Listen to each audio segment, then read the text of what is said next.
Abandoned alien mother and her twins found shelter in my home. Now I'm their only hope.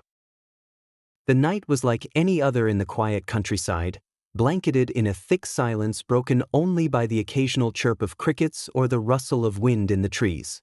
Carl Carter leaned back in his worn leather recliner, sipping the last dregs of his lukewarm coffee. The farmhouse he'd called home for the past 3 years was a refuge, far removed from the chaos of city life. Here, in this secluded corner of nowhere, the world felt manageable, even small. And Carl liked it that way. But tonight, small wasn't on the menu. A sharp metallic clang echoed from the direction of the shed, slicing through the tranquility like a gunshot. Carl froze, the coffee mug halfway to his lips. His first thought was raccoons. Again, he'd spent the better part of last week repairing the shed door after a particularly determined family of raccoons had torn through the hinges. This time, though, the sound was heavier, different, and followed by a strange, almost musical hum that sent a shiver down his spine. Setting the mug on the table, Carl grabbed the flashlight from the counter. For good measure, he took the old baseball bat leaning against the doorframe, something his dad had given him years ago that he never thought he'd actually use. With a deep breath, he stepped into the cool night, the flashlight's beam cutting through the thick darkness. The shed, weathered and leaning slightly to the left as though weary of standing, loomed ahead. Carl approached cautiously, the gravel crunching under his boots. As he drew closer, he noticed something strange, a faint glow leaking out from the gaps in the wooden slats, soft and pulsing like a heartbeat. It painted the shed in an otherworldly light, both beautiful and eerie. "What the hell?" Carl muttered, tightening his grip on the bat. His breath formed small puffs in the chilly air. The shed door was ajar, despite the new latch he'd installed days ago. Carl nudged it open with the tip of the bat, the hinges groaning in protest. The glow intensified, bathing the interior in a surreal light that made his skin prickle. Inside, huddled in the far corner, were 3 figures. Carl froze, the flashlight trembling in his grip as the beam landed on them. The largest, an adult woman, turned to face him. Her smooth pink skin shimmered faintly in the glow, and her long black hair fell in wild waves around her shoulders. But it was her violet eyes, striking, intense, and undeniably alien, that locked Carl in place. 2 smaller figures clung to her legs, their glowing hands gripping the tattered fabric of her clothing. They were children, their wide, fearful eyes darting between Carl and their mother. "Stay back," the woman hissed, her voice melodic but sharp with desperation. She raised a hand, the skin glowing faintly, and Carl instinctively felt the threat, or warning, it carried. He raised his hands slowly, dropping the bat to the ground. "Whoa, I'm not here to hurt you." The woman didn't lower her hand but seemed to study him, her gaze flickering between his face and the flashlight. "Who are you?" she demanded, her voice trembling despite her firm tone. "I could ask you the same thing," Carl replied, keeping his voice even. "You're in my shed, glowing. What are you?" She hesitated, her violet eyes flicking to the children behind her. Finally, she lowered her hand, though her shoulders remained tense. "My name is Lyra," she said. "These are my children, Vera and Kez." "And you're?" Carl gestured vaguely, unsure how to phrase it. "Not human, clearly." "No," Lyra said simply. Her voice softened, though the weariness in her tone was unmistakable. "We're not." Carl rubbed his temples, trying to make sense of the scene. "Why you here? In my shed, of all places?" Lyra's shoulders slumped, and the glow of her skin seemed to dim slightly. "We're refugees," she said softly. "Our home, it's gone. Destroyed." Carl blinked, her words taking a moment to sink in. "Destroyed? By what?" "A war," Lyra said, her voice heavy. She reached down to pull her children closer, her hand brushing gently over Vera's hair. "Our people were peaceful, explorers, diplomats. But others, they wanted what we had. They came to us as allies, promising cooperation. But it was a lie. They betrayed us." Carl listened, a chill creeping up his spine. He knew what war was, of course. Humans had their own long history of destruction, but hearing it from her, this alien woman who had seen it firsthand, was different. What did they want? He asked, his voice quieter now. Lyra's jaw tightened. Our technology. Our progress. They saw us as something to control, to exploit.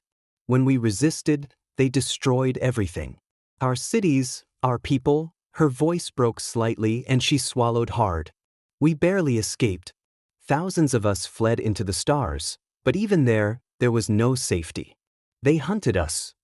Carl shifted uncomfortably, glancing at the children, who were watching him with wide, uncertain eyes. And you ended up here? Our escape pod malfunctioned, Lyra explained, her voice quieter now. We fell. And this is where we landed. Carl nodded slowly, piecing it all together. And now you're hiding. Lyra's violet eyes snapped back to him, filled with a quiet desperation. Yes. If they find us, she didn't finish the sentence, but the weight of her words hung in the air. Carl took a deep breath, the flashlight still shaking in his grip. He wasn't sure what to say or what to do. He wasn't a hero or a soldier.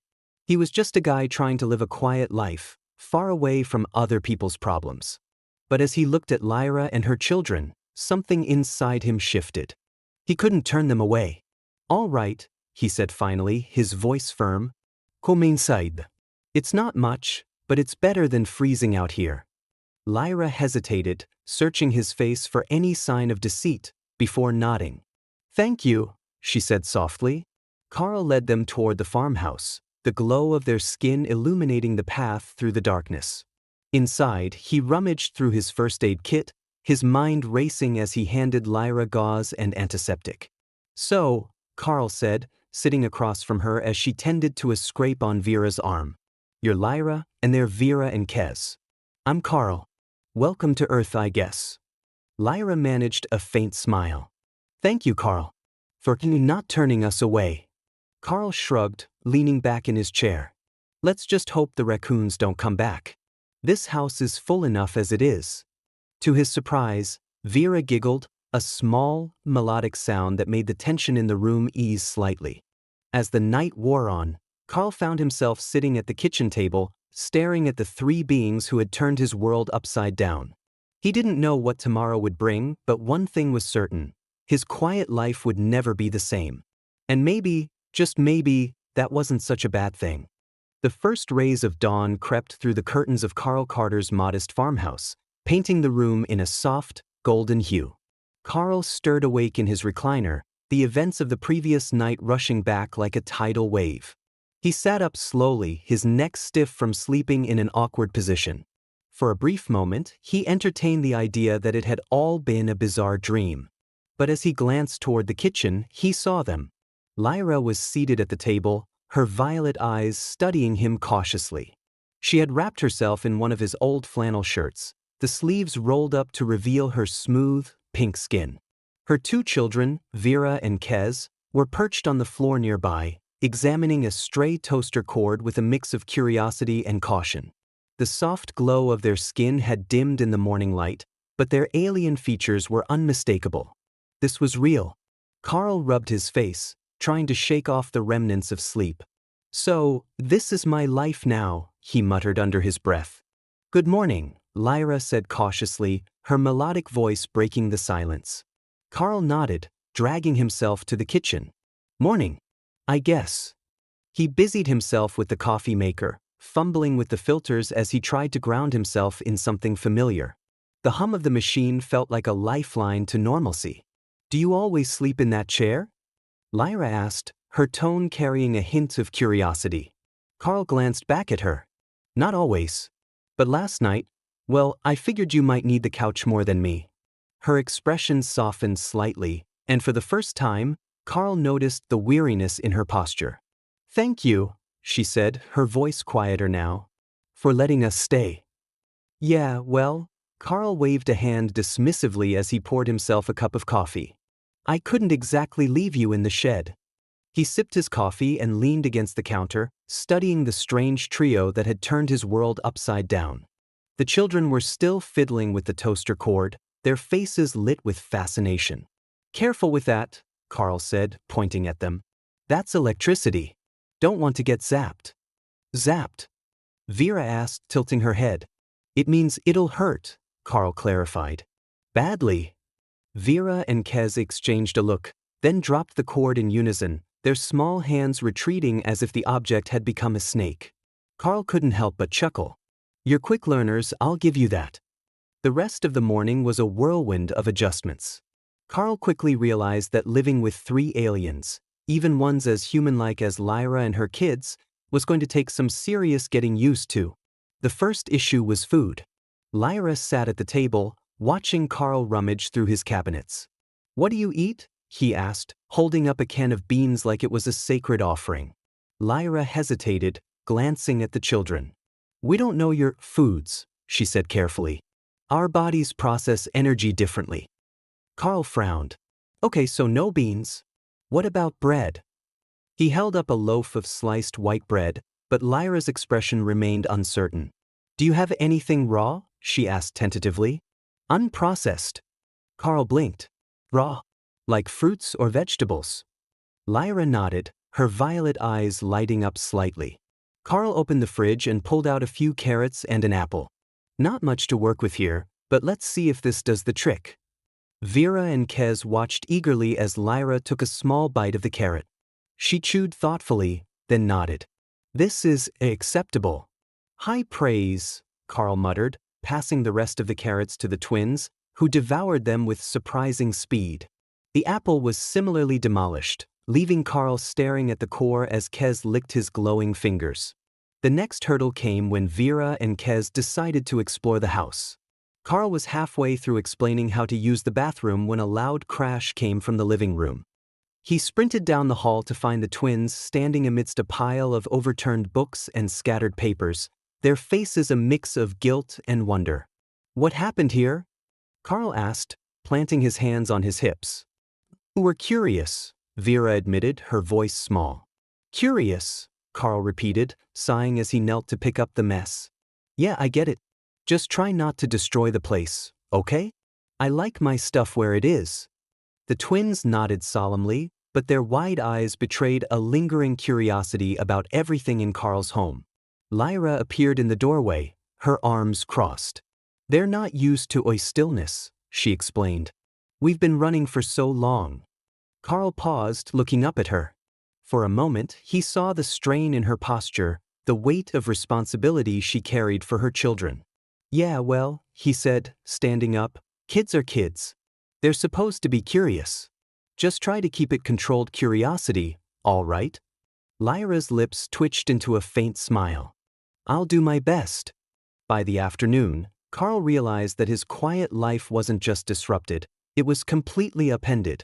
Lyra and the children had claimed a corner of the living room, where they were examining every object within arm's reach.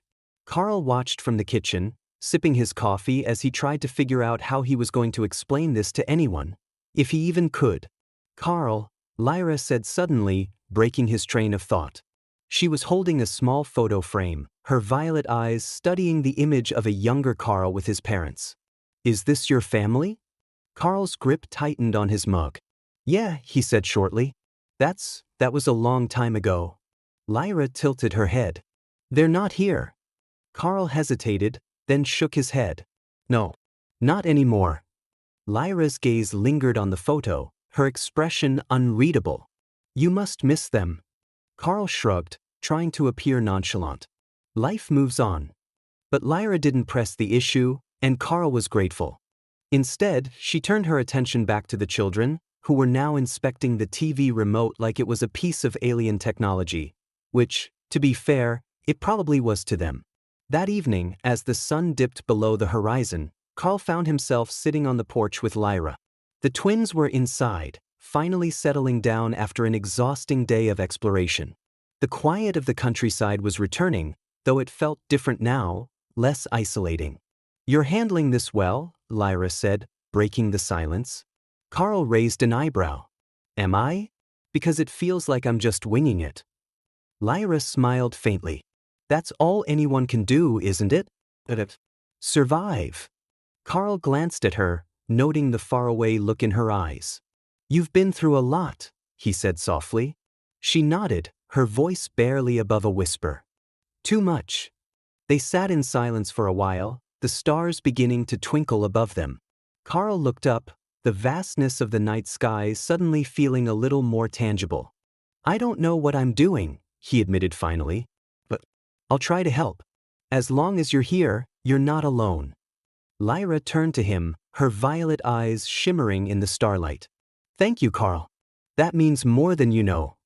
For the first time, Carl felt something shift within him, a sense of purpose he hadn't felt in years. As the night deepened, he knew one thing for certain. His life was no longer small, and he was okay with that. The sun rose with a crisp clarity that painted the countryside in hues of gold and green. Carl Carter stood at his kitchen counter, staring at his shopping list with a growing sense of dread. Bread, milk, eggs, normal, everyday staples. But now, he had a whole new set of needs to account for. Fruits, vegetables, and whatever else Lyra and the twins might eat. He wasn't even sure what to call the diet of glowing pink aliens. "You're sure carrots and apples aren't the only things you can eat?" Carl asked, glancing at Lyra, who was seated on the couch with Kez curled up beside her. The child had finally tired himself out after a morning of running laps around the house, his soft, pink glow dimming slightly as he napped. "We'll manage," Lyra replied, her voice calm but weary. "We've survived on far less." Carl frowned. He didn't like the sound of that. "Well, I'll grab whatever looks fresh at the market," he said, grabbing his jacket. He looked at the twins. Vera was inspecting a book on his shelf, her fingers running over the cover as though trying to decipher its secrets. "You three stay put. The last thing I need is someone asking why I've got glowing kids running around." Lyra tilted her head, her violet eyes narrowing slightly. "We're not glowing as much in daylight." "Yeah, but you're still not exactly blending in," Carl replied. "I'll be back in a couple of hours. Just don't break anything." Lyra arched an eyebrow but didn't argue. The drive into town was uneventful, the winding country roads offering a stark contrast to the chaos that had taken over Carl's life in the past 2 days. The small town of Red Haven was the kind of place where everyone knew everyone, and Carl had gone to great lengths to stay under the radar. Now, with aliens hiding in his house, he had even more reason to avoid unwanted attention. As he parked outside the local market, Carl forced a smile and nodded at Mrs. Harper, an elderly woman who seemed to always be within 5 feet of the entrance. "Morning, Carl," she said with a cheerful wave. "You're out early." "Morning, Mrs. Harper," Carl replied, keeping his tone light. "Just stocking up." "Well, don't forget to grab some of those peaches. They're the best of the season," she called after him. Carl nodded absently, his mind already racing through the items on his list. He grabbed a basket and began working his way through the produce section, loading up on apples, carrots, peaches, and anything else that seemed remotely edible for Lyra and her kids. As he rounded the corner, he nearly collided with Hank, the town mechanic. "Carl, haven't seen you around much," Hank said, clapping him on the shoulder. "Yeah, been busy," Carl replied quickly, sidestepping to avoid further conversation. Hank grinned. "Still out there in that old farmhouse, huh? Must get lonely." "It's peaceful," Carl said, his tone curt. "I like it." Hank raised an eyebrow but didn't push further. Carl quickly paid for his groceries and headed back to his truck, his thoughts already drifting to the trio waiting for him at home. Back at the farmhouse, the peace Carl had hoped for was nowhere to be found. As he stepped through the door, he was greeted by the sight of Vera standing on the kitchen counter, her small frame precariously balanced as she reached for the light fixture. "What are you doing?" Carl exclaimed, dropping the grocery bags. Vera froze, her glowing hands hovering near the light bulb. "I wanted to see how it works," she said innocently. "By climbing on the counter? Get down before you break your neck." Carl crossed the room and gently lifted her down, his heart racing. "It's fascinating," Vera said, her wide eyes gleaming with curiosity. "Your world has so many strange things." Carl sighed. "Yeah, well, maybe stick to exploring with your feet on the ground, okay?" Lyra appeared in the doorway, her expression apologetic. "They're not used to being in one place for so long," she explained. "It's hard for them." Carl rubbed the back of his neck. "I get it. Just maybe keep a closer eye on them." Lyra nodded, though Carl could see the guilt in her posture. She was trying her best, but it was clear that normal wasn't something her family had experienced in a long time. By mid-afternoon, things had settled down until they hadn't. Carl was stacking firewood outside when he heard a loud crash from the direction of the barn. He dropped the logs and sprinted toward the sound, his stomach sinking. Inside, he found Vera and Kez standing sheepishly next to a toppled shelf of tools. In the corner of the barn stood Mrs. Harper, her eyes wide with shock. "Carl, what on earth is going on here?" she demanded. Carl's heart sank. "Mrs. Harper, what are you doing here?" "I came by to drop off that pie I promised you," she said, gesturing toward the tin she'd placed on a nearby table. "But who are these children?" Carl glanced at Vera and Kez, their glowing skin faintly visible even in the dim barn. His mind raced for an explanation. "They're, relatives. From out of town. Visiting for a while." Mrs. Harper frowned. "They don't look much like you." Carl forced a laugh. "Yeah, well, they're distant relatives. Long story. Thanks for the pie, though." Mrs. Harper's gaze lingered on the twins for a moment longer before she finally nodded. "Well, all right, but you should teach them to stay out of trouble." "Absolutely," Carl said quickly. "Thanks again, Mrs. Harper. I'll see you around." He waited until she was out of sight before turning to Vera and Kez. "You two are going to give me a heart attack," he said, his voice stern. "We didn't mean to." Vera protested. "We just wanted to see the tools." Carl pinched the bridge of his nose. "Look, I get that you're curious, but you've got to stay hidden. If people start asking questions..." He trailed off, not wanting to finish the thought. The twins nodded solemnly, and Carl ushered them back inside. That evening, as the sun dipped below the horizon, Carl sat on the porch with Lyra. The twins were inside, quietly reading one of Carl's old books, a small miracle in itself. Today was chaotic, Lyra admitted, her tone tinged with exhaustion. Carl chuckled. "Yeah, you could say that." They sat in silence for a while, the stars beginning to appear overhead. Carl glanced at Lyra, noting the way her violet eyes reflected the starlight. "We'll figure this out," he said quietly. "One way or another." Lyra turned to him, her expression unreadable. "You've done more than you had to already." "Thank you, Carl." Carl shrugged, looking up at the stars. "Guess I'm just stubborn like that." As the night deepened, Carl couldn't shake the feeling that their quiet life was about to get even more complicated. But for now, under the blanket of stars, they had a brief moment of peace. And that was enough. The night had settled heavily over the farmhouse, the silence thick and oppressive. Carl Carter sat at the kitchen table, his fingers drumming against the surface, unable to shake the sense of unease that had crept in since sunset. Lyra sat across from him, her hands folded neatly, though her gaze was distant. The twins were in the other room, tucked away under a makeshift blanket fort Carl had hastily constructed to keep them entertained. "You feel it too, don't you?" Lyra asked, her melodic voice soft yet tinged with tension. Carl stopped drumming his fingers and looked at her. "Feel what?" Lyra's violet eyes flickered toward the window, where the moonlight spilled in, painting streaks of silver across the floor. "We're not alone." A chill ran down Carl's spine. He opened his mouth to dismiss the notion as paranoia, but something about the way Lyra's gaze sharpened stopped him. "You think they've found you?" Lyra nodded slowly, her expression grim. "They always find us. It's just a matter of time." Carl leaned back in his chair, his mind racing. He had no military training, no experience with interstellar warfare, and no idea how to deal with what Lyra was implying. He was just a guy with a baseball bat and a stubborn streak. But as he looked at her, at the determination and fear in her eyes, he knew one thing for sure: he wasn't going to let her face this alone. "What do we do?" he asked, his voice steady despite the knot tightening in his stomach. Lyra hesitated for a moment before standing, her movements fluid and precise. "We prepare." An hour later, the farmhouse was transformed.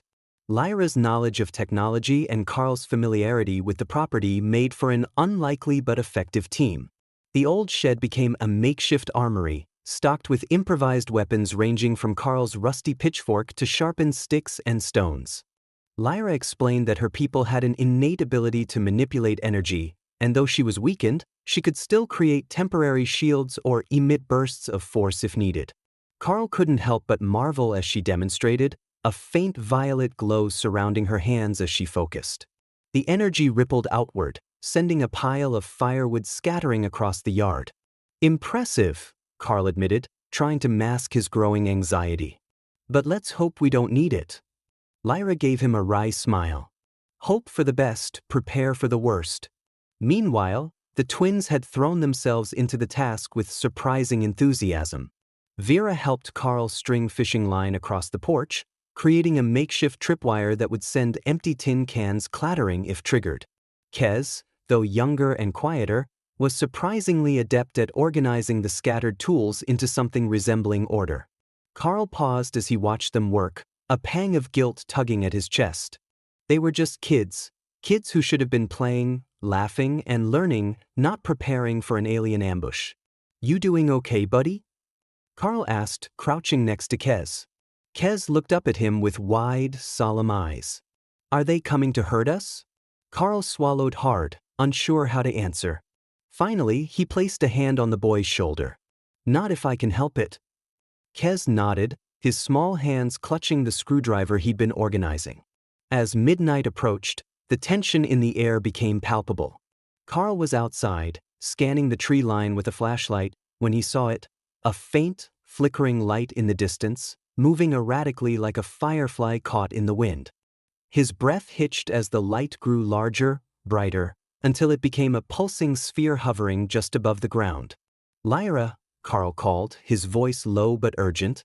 She appeared at his side almost instantly, her violet eyes narrowing as she followed his gaze. A scout, she said, her voice barely above a whisper. They're here. The sphere moved closer, its movements deliberate. Lyra raised a hand, the faint glow of her energy rippling outward. The sphere paused, as if sensing the change in the air, then darted back toward the forest. It's calling reinforcements, Lyra said grimly. We don't have much time. Carl's grip tightened on the baseball bat he'd brought with him. Then we make this place a fortress. The attack came just before dawn. It started with a low hum, barely audible at first, but growing louder and more oppressive with each passing second. The farmhouse trembled as a ship descended from the sky, its sleek, metallic surface gleaming in the faint light of dawn. A ramp extended, and figures emerged, tall, armored, and undeniably menacing. Bounty hunters, Lyra whispered, her tone laced with both fear and determination. Carl's heart pounded as he counted at least 6 of them. They moved with precision, their weapons gleaming as they fanned out across the yard. One of them, taller and bulkier than the rest, stepped forward, its voice a guttural growl. Lyra of Caliph, surrender yourself, and your offspring will be spared. Carl glanced at Lyra, who stood defiantly beside him, her hands glowing faintly. Not happening, she said, her voice steady. The bounty hunter growled again, raising a weapon that looked like a cross between a rifle and a spear. So be it. And then all hell broke loose. The first shot rang out, a burst of energy that sizzled through the air and struck the side of the house, leaving a blackened scorch mark. Carl ducked behind a stack of firewood, his heart hammering as he tried to come up with a plan. Carl, move! Lyra shouted, raising her hands. A violet shield erupted in front of them, absorbing another blast and sending a ripple of energy outward. Carl scrambled toward the porch, where Vera and Kez were huddled. Stay down, he told them, grabbing a length of pipe he'd set aside as a weapon. Lyra moved like a force of nature, her energy shields deflecting incoming fire as she launched bursts of energy toward the attackers. One bounty hunter was thrown backward, crashing into a tree with a sickening crunch. Another stumbled over the tripwire Carl had rigged, setting off the clatter of tin cans and giving Carl just enough time to swing the pipe into its helmeted head. Despite their efforts, the attackers were relentless. The leader barked orders in an alien tongue, and the remaining bounty hunters pressed forward, their weapons tearing through the makeshift defenses Carl and Lyra had set up. We can't hold them off forever, Carl shouted, his voice raw with adrenaline. Lyra gritted her teeth, a bead of sweat rolling down her temple. I just need one opening. Before Carl could ask what she meant, the leader of the bounty hunters charged forward, its weapon raised. Lyra's hands glowed brighter than ever, and with a cry, she unleashed a wave of energy so powerful that it sent the attacker flying backward, its weapon clattering to the ground. The remaining bounty hunters hesitated, their movements faltering. Lyra stepped forward, her violet eyes blazing. "Leave," she commanded, her voice echoing with an authority that made even Carl shiver. "Tell your masters that I am not so easily taken." The bounty hunters exchanged a glance, then retreated toward their ship. Within moments, the vessel had lifted off, disappearing into the sky. The silence that followed was deafening. Carl sank onto the porch steps, his chest heaving as he tried to catch his breath. Lyra joined him, her glow dimmed and her shoulders slumping with exhaustion. "That was," Carl began, struggling to find the words. "Too close," Lyra finished, her voice soft. The twins emerged from their hiding spot, their eyes wide with both fear and admiration. "You were amazing, Mom," Vera said, her voice trembling. Lyra pulled them into a tight embrace, her eyes closing as she held them close. Carl watched the scene, his heart heavy. This wasn't over, not by a long shot. The bounty hunters might have retreated, but they'd be back. And next time, they'd come in greater numbers. "We need a plan," Carl said finally, his voice steady despite the chaos still swirling in his mind. Lyra nodded, her gaze meeting his. "Then we start preparing." The war had come to Earth, and Carl knew he'd do whatever it took to keep his unlikely family safe. The farmhouse was eerily quiet the next morning, the aftermath of the previous night's battle lingering like a heavy fog. Carl Carter stared out the window, his coffee untouched on the counter. The yard bore the scars of the fight, scorched earth, shattered tools, and the remnants of traps he and Lyra had hastily constructed. For a man who had sought peace in the countryside, Carl was beginning to wonder if he'd ever find it again. Lyra appeared in the doorway, her glowing skin subdued in the morning light. Her movements were slower today, her exhaustion evident. She'd spent the night reassuring the twins, who had clung to her like shadows, their fear bubbling just below the surface. "You didn't sleep, did you?" Carl asked without turning around. Lyra didn't answer immediately. Instead, she crossed the room and joined him at the window. "Not much," she admitted. "There's too much to think about." Carl finally turned to face her. "Like the fact that those guys are probably coming back with reinforcements?" Lyra's lips pressed into a thin line. "Yes. And that's not all." She paused, her violet eyes meeting his. "I think it's time I told you the full story." Carl frowned. "The full story?" Lyra nodded, her gaze dropping to the floor. "I told you about the war, how my people were betrayed. But I didn't tell you why they're hunting us. Why they won't stop." Carl folded his arms, leaning against the counter. "I'm listening." Lyra sat down at the kitchen table, her fingers tracing absent patterns on the wood. "My people, the Caliph, were more than explorers and diplomats. We were the keepers of something ancient, something powerful. A technology so advanced it could reshape entire worlds, bring life to barren planets, or end life just as easily." Carl's eyes widened. "You're talking about a weapon." "Not a weapon," Lyra corrected, shaking her head. "One that was meant to heal, to build, to create. But in the wrong hands, yes, it could be a weapon." Carl exhaled, trying to process the enormity of her words. "And I'm guessing these bounty hunters work for the wrong hands." Lyra nodded. "The Syndicate. A coalition of factions that thrive on war, chaos, and domination. They infiltrated my people under the guise of alliance, and when we refused to share the technology, they turned on us. They destroyed our cities, erased our history, and scattered us among the stars." Carl sat down across from her, his hands gripping the edge of the table. "And you?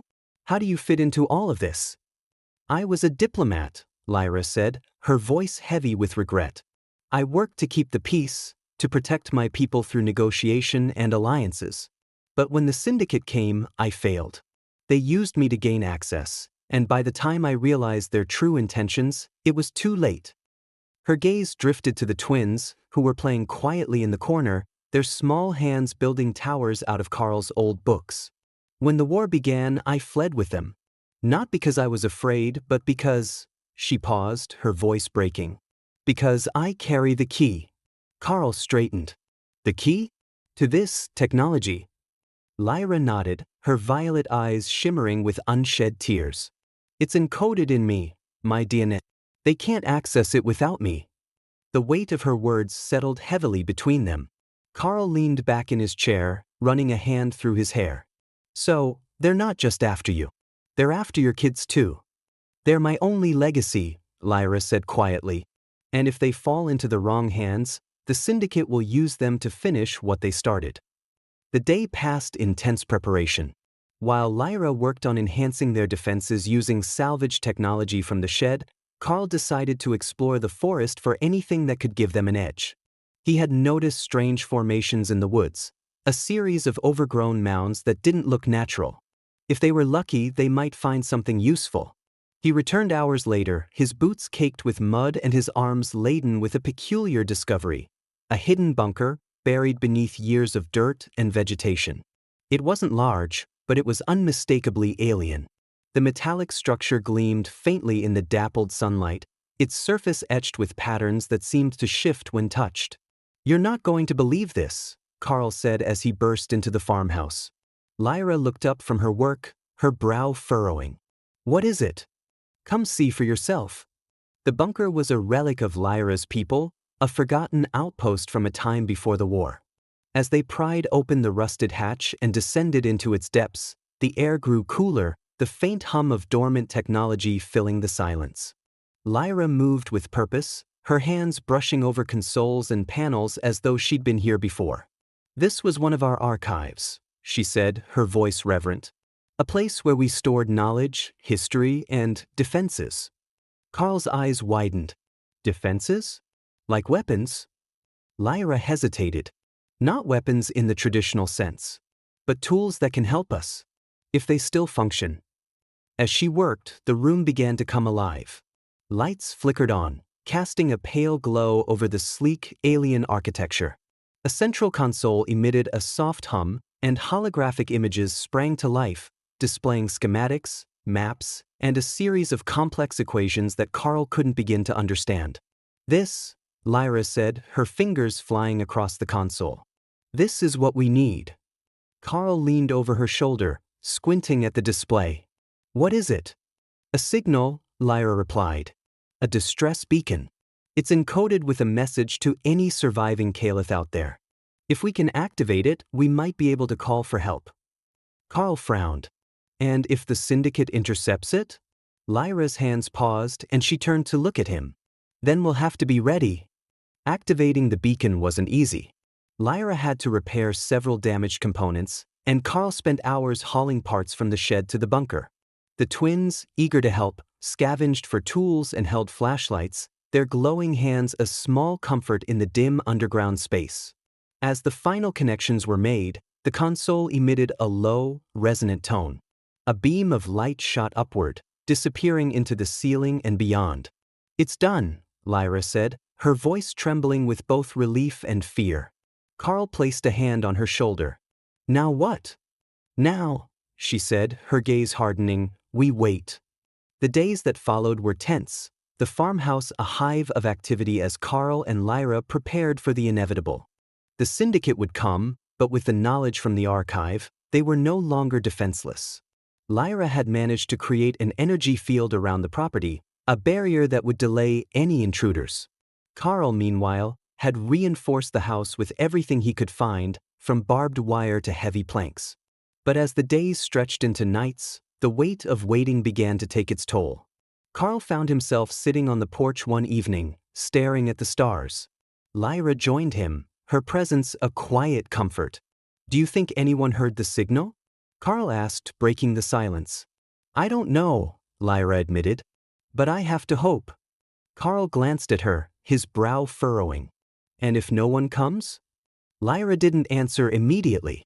Instead, she reached out and placed a hand on his. "Then we fight. Together." Carl nodded, his resolve hardening. They weren't just fighting for survival anymore. They were fighting for something bigger, for family, for hope, and for a future worth saving. As the stars twinkled overhead, Carl knew one thing for certain. The battle wasn't over, but they were ready. The first signs of trouble came at dawn. Carl was on the porch, sipping coffee from a chipped mug, his gaze fixed on the forest that bordered his property. The quiet of the morning, once a comfort, now felt suffocating. Even the birds seemed subdued, their chirping sporadic and wary. He tightened his grip on the mug, waiting. The silence shattered with the hum of engines, low, resonant, and unmistakably alien. Carl shot to his feet, his heart pounding. On the horizon, 3 sleek, dark shapes broke through the early morning mist, their movements precise and menacing. Syndicate ships. Lyra! Carl shouted, bolting into the house. Lyra was already in motion, her violet eyes blazing as she gathered the twins, her voice calm but firm. Into the bunker. But, Mom, Vera began, her voice trembling. Now, Lyra repeated, leaving no room for argument. She turned to Carl as the twins hurried down the hatch into the hidden underground space. We hold them off as long as we can. Carl grabbed the bat he'd modified with metal spikes and nodded. Let's give them hell. The ships descended, hovering just above the treetops. From their undersides, ramps extended, and figures emerged, armored, hulking, and heavily armed. The syndicate wasn't taking any chances this time. Carl counted at least a dozen soldiers as they fanned out across the yard, their movements calculated. A voice echoed across the property, amplified and cold. Lyra of Caliph. Surrender yourself and the key, and your offspring will be spared. Resistance is futile. Carl snorted, gripping his bat tighter. They always say that, don't they? Lyra didn't respond. Instead, she raised her hands, the faint glow of her energy rippling outward as she activated the defensive barrier they had set up. A shimmering dome of violet light surrounded the farmhouse, humming with power. The soldiers hesitated, their weapons aimed at the barrier, but they didn't fire. Last chance, the voice boomed. Lyra stepped forward, her voice calm and defiant. Leave. You won't get what you're looking for. The response was immediate. The soldiers opened fire, their energy weapons unleashing a barrage of glowing projectiles that splashed harmlessly against the barrier. The dome flickered but held strong, the energy dispersing in rippling waves. Carl ducked behind a stack of firewood, peering out at the chaos. How long can that thing hold? Not forever, Lyra admitted, sweat already beading on her brow. We need to take the fight to them. Carl's stomach twisted at the thought, but he nodded. What's the plan? Lyra glanced at him, her expression resolute. I lower the barrier just enough to let you through. You take out their front line. I'll handle the rest. Carl blinked. You want me to charge a bunch of alien soldiers with a bat? Lyra's lips twitched in the faintest hint of a smile. You've been reckless enough to survive this long. I trust you. Great, Carl muttered. No pressure. The barrier flickered, creating a small opening. Carl surged forward, adrenaline drowning out the voice in his head screaming that this was a terrible idea. The first soldier barely had time to react before Carl swung the bat, the spikes digging into its armor with a sickening crunch. The soldier dropped, and Carl pivoted, using the bat to knock the weapon out of another soldier's hands. Blasts of energy whizzed past him, close enough to singe the air. He ducked behind a tree, catching his breath as Lyra stepped into the fray. Her hands glowed with a brilliant intensity, and she unleashed a wave of energy that sent several soldiers flying. The syndicate's precision began to falter. Their formation broke as they struggled to adapt to Lyra's unpredictable attacks and Carl's brute force. But the fight was far from over. More soldiers emerged from the ships, and Carl's arms ached as he swung the bat again and again, each strike fueled by desperation. In the bunker, Vera and Kez huddled together, their wide eyes fixed on the faint vibrations reverberating through the walls. We should help, Vera whispered, her voice trembling. We can't, Kez said, his hands clutching a small piece of alien tech Lyra had left behind. Mom said to stay here. Vera's gaze fell on the console in the corner of the room. The beacon. It was still active, its light pulsing softly. An idea sparked in her mind. What if we can help? From here?